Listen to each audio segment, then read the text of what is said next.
I think it's time that people will be really truthful with themselves and say it's time to address this in Treaty 3.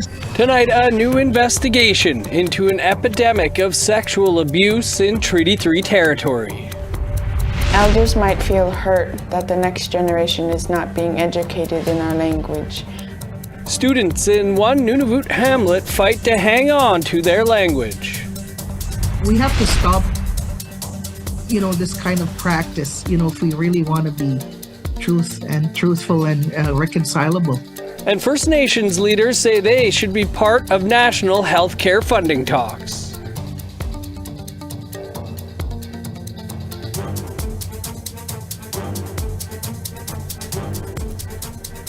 Good evening, I'm Dennis Ford. Welcome to APTN National News. We start tonight with a disturbing story out of Treaty 3 territory, where there is a silent epidemic of sexual abuse in First Nation communities across northwestern Ontario. Buried Truths, tonight's episode of APTN Investigates, uncovers an issue sexual abuse survivors say has been ignored for generations. The rate of sexual assaults reported to police is 10 times higher than the national average in Treaty 3 territory, and survivors say the numbers could be even higher, as most victims don't report the abuse. Here now to tell us more about the episode is reporter Kenneth Jackson. Kenneth, always great to see you. A big story you're working on here. Can you tell us more about what you found in Treaty 3? We found in Treaty 3 a sexual epidemic. It's been going on for generations and it's been unaddressed for that long as well. No one wants to talk about it. Few do. The few who do, we spoke to, they've helped me piece together a story that shows that there's a massive amount of sexual abuse happening in these communities that goes unreported, and it also gets reported. It's like 10 times higher in Treaty 3 First Nations than anywhere else in Canada, or the national average, which indicates there are people reporting it, but our reporting found that it's massively underreported, even though there's so much of it happening there. It's destroying generations of people. It's the reason why you see high levels of incarceration. It's the reason why you see high levels of people on child welfare. It's the reason why you see a lot of suicides and people living on the street. It's sexual abuse. Yeah, I think there was Chief Copeness in your story mentioned, this is the reason for everything.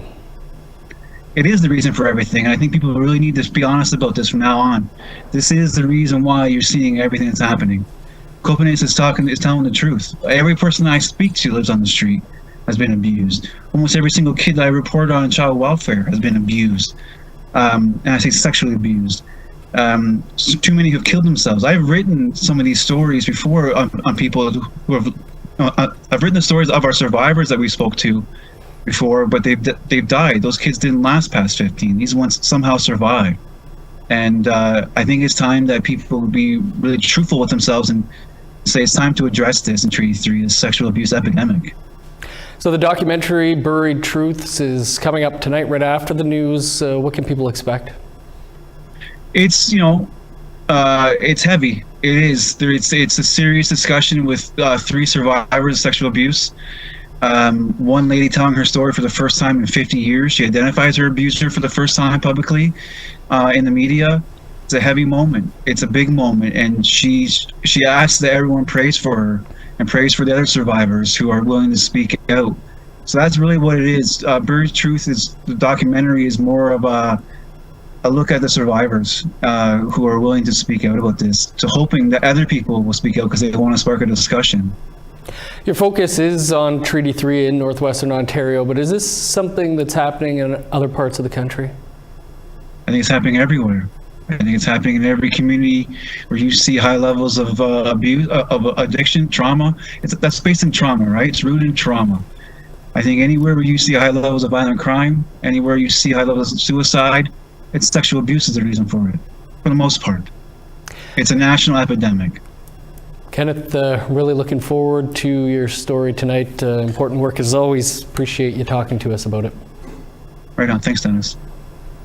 And you can catch APTN Investigates Buried Truths right here, right after tonight's newscast. To Quebec now, where it's been 2 years since Raphael Andre, a homeless Inuinnaqtun man, was found dead in a portable toilet in Montreal. Homeless advocates are keeping his memory alive by opening warming stations in his name.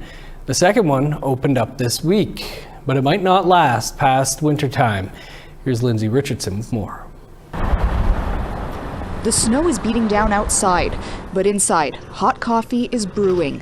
The bannock is baked, and even an hour and a half before opening, people gather outside Montreal's new homeless shelter, hoping to get in. Well, as soon as we can, I'll get you in here, okay? The people that have came to sleep so far, as soon as they walk in, they're like, wow, this is so much more peaceful and quiet. Like they fall asleep instantly. In the park, there was people screaming, people yelling, police sirens, snow removal, like it was never quiet. This is the second space opened in memory of Raphael Naba Andre, whose body was recovered from a portable toilet 2 years ago, a short distance from a shelter forced to close under public health orders. I think that we need a permanent solution. So together, Indigenous communities pooled resources to open this warming tent last winter in his name.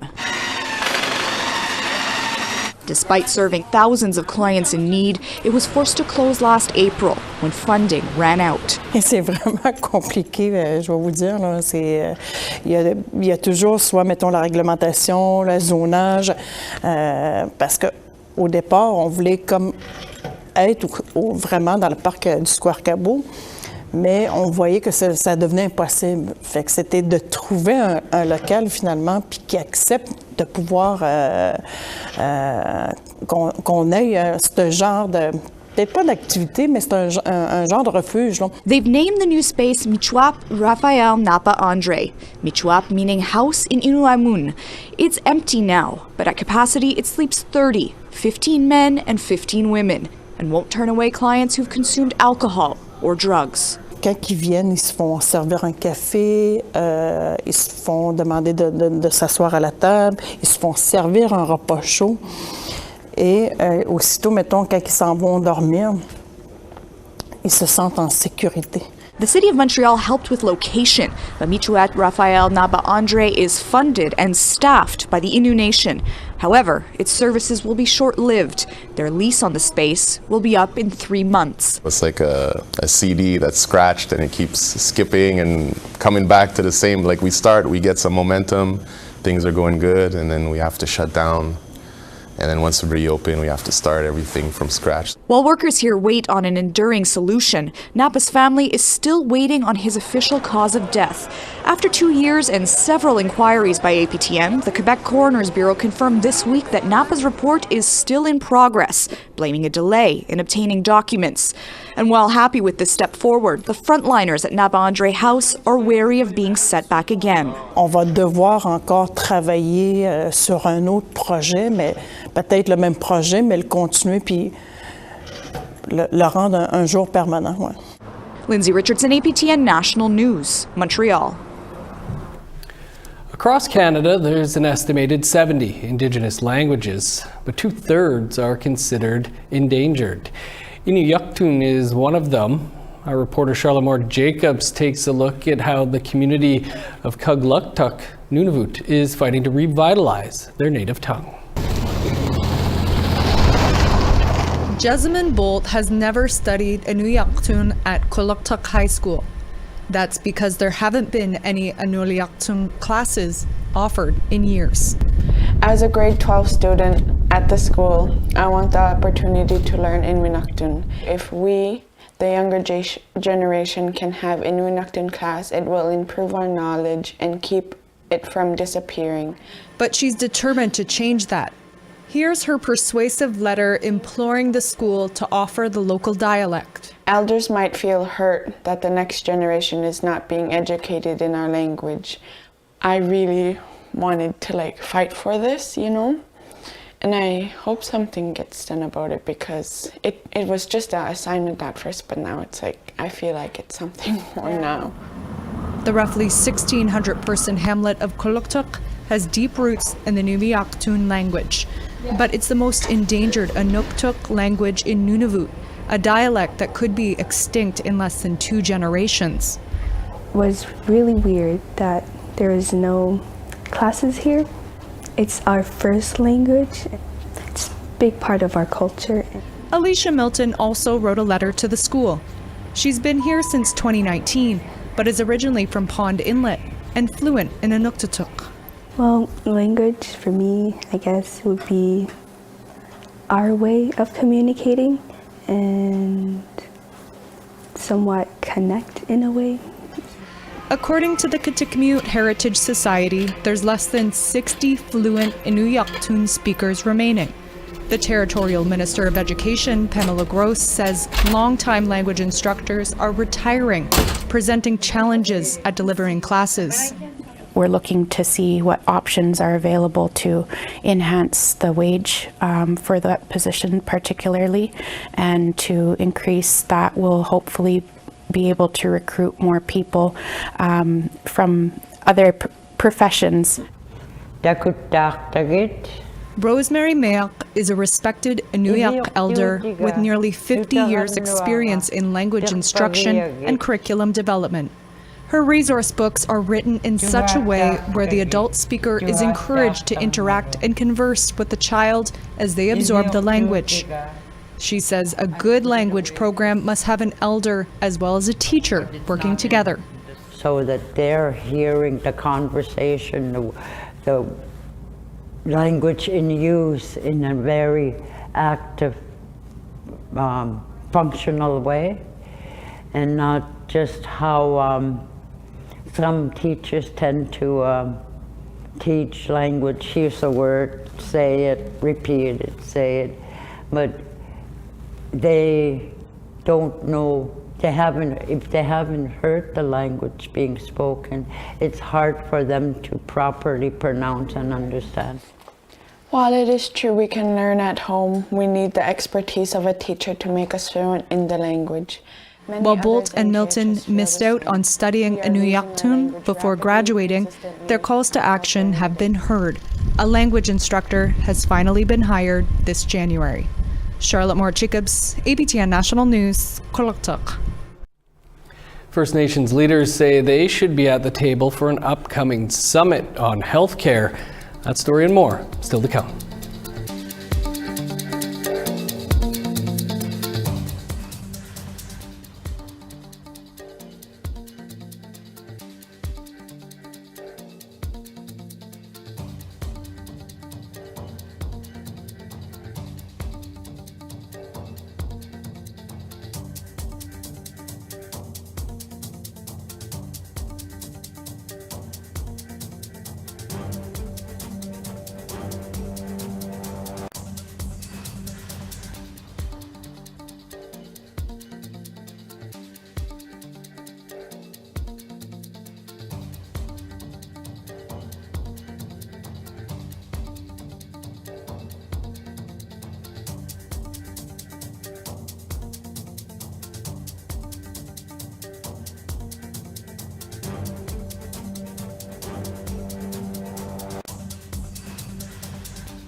Welcome back. Nunavut's land claim sets out the roles of the federal and territorial governments, as well as those of Inuit organizations. One of those organizations is looking to take on some of the responsibilities of the territory. They figure the government has had 20 years to try to help Nunavut. They want a shot. This from Iqaluit. The term self-government is a huge one and covers a lot of ground. It's also a term we've been hearing with more frequency from Inuinnaqtun, the land claim organization that represents Nunavut Inuit. What does self-government mean to NTI? Their president explains. We realize we live in a territory, and although we're the public majority as Inuit, the territorial public government still does not provide essential services in Inuktitut, for instance, in the areas of education, health, justice. Education has been a subject that Tunngavik and the government of Nunavut have not seen eye to eye on. The government of Nunavut had said Inuit language instruction would be available in all classrooms 20 years after Nunavut was founded.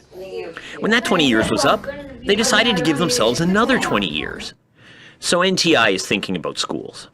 Do we pilot an Inuktitut school, for instance, as a way to start saying and demonstrating model schools of how Inuktitut as a language of instruction could actually be adding to Inuit children so that Inuit children can be successful in the formal education system and still be able to function in English or other official languages of Canada. Education is the biggest issue, but NTI sees themselves as having a role to play in a few areas currently under territorial control. In terms of tuberculosis, what role can we play in terms of reducing the stigma of tuberculosis and raising public awareness about preventative measures? And I think the work we hope to do with the government of Nunavut would include that kind of partnership approach where we have input in how programs and services are delivered. Governments are very often reluctant to share power or control. For NTI to get the level of collaboration they want, the government of Nunavut will have to give some things up. Will they? That's a long-term question that could help define the future of the territory. Kent Driscoll, APTN National News, Iqaluit. Thanks, Kent. Well, we're always looking to hear from you. Here's how you can continue the conversation. You can send us an email to news@aptn.ca or leave a comment on our website, aptnnews.ca. You can also find us on Facebook, Twitter, Instagram, YouTube, and TikTok. Follow APTN News to join the conversation and see our latest stories. First Nations leaders are crying foul after provincial and territorial leaders were invited by Prime Minister Trudeau to a First Ministers meeting. Health transfers are on the agenda, and the Chiefs believe they should have a seat at that table. Leanne Sanders has more. Billions of dollars in healthcare spending. That's what's being discussed at a February 7th meeting between Prime Minister Trudeau and provincial and territorial leaders. But Vice Chief Heather Bear from Saskatchewan's Federation of Sovereign Indigenous Nations says First Nations leaders should be a part of any discussions around those dollars. That's because if healthcare funding is left solely to the provinces, many First Nations people and communities are neglected. And I think when we talk about transfer payments and these kinds of frameworks, that impact us, whether it's negatively or positively, that's our role as leaders, and not to include us, any leader. Like we have the AFN, we have, regional organizations right across the country, and we have to stop this kind of practice, if we really want to be truthful and reconcilable. And in Manitoba, Southern Chiefs Organization Grand Chief Jerry Daniels went even further. SCO put out a release today saying healthcare systems are in crisis and not meeting the needs of First Nations people. For Bear, those on reserve are especially vulnerable due to the long distances they have to travel. Not to mention the problems and issues that First Nations are faced with when trying to access, their treaty right to health being, the systemic racism, the discrimination. Bear says she and others are dismayed by Trudeau's failure to include First Nations leaders. Especially when the Prime Minister has indicated on his campaign that the First Nations relationship was the most important relationship. And, of course, with TRC, Truth and Reconciliation, we feel this is insulting to have those discussions without our leaders. Leanne Sanders, APTN National News, Winnipeg. And we have reached out to the Prime Minister's office by email, but have not heard back by airtime. We will update this story as it develops. Still to come, we say farewell to one of our own. Stick around.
Welcome back. Time now for our photo of the day.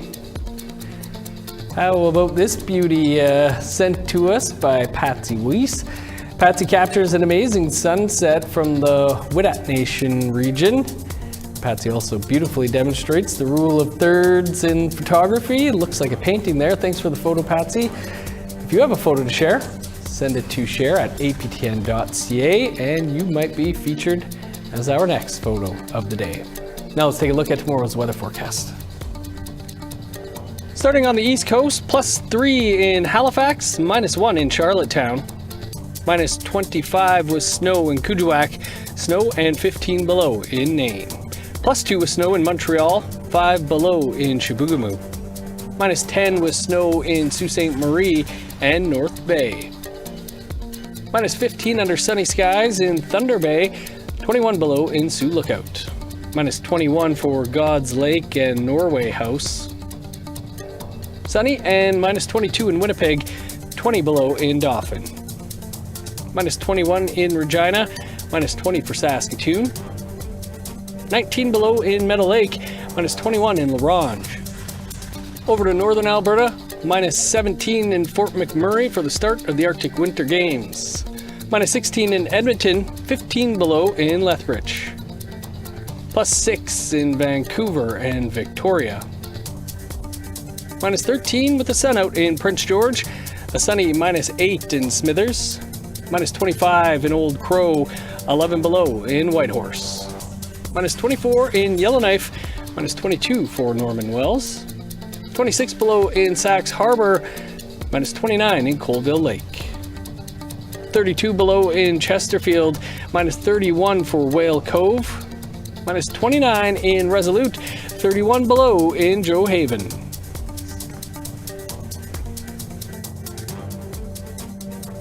Well, after 15 years of covering stories throughout Nunavut, our very own Kent Driscoll is leaving us for another opportunity. Kent was our first reporter out of our Iqaluit Bureau. From Inuit festivals and culture to day-to-day issues Nunavummiut face. Here's a look at some of his stories over the years. Thanks. And you may be able to see behind me, the Iqaluit Northmark continues to smolder. Iqaluit firefighters received a call at around 1 a.m. this morning and have been responding ever since. But the thing that has Iqaluit residents the most worried? This was far from the only fire in Iqaluit last night. This is the scene most Iqaluit residents woke up to this morning. When people call Nunavut's tundra barren, they don't know what they're talking about.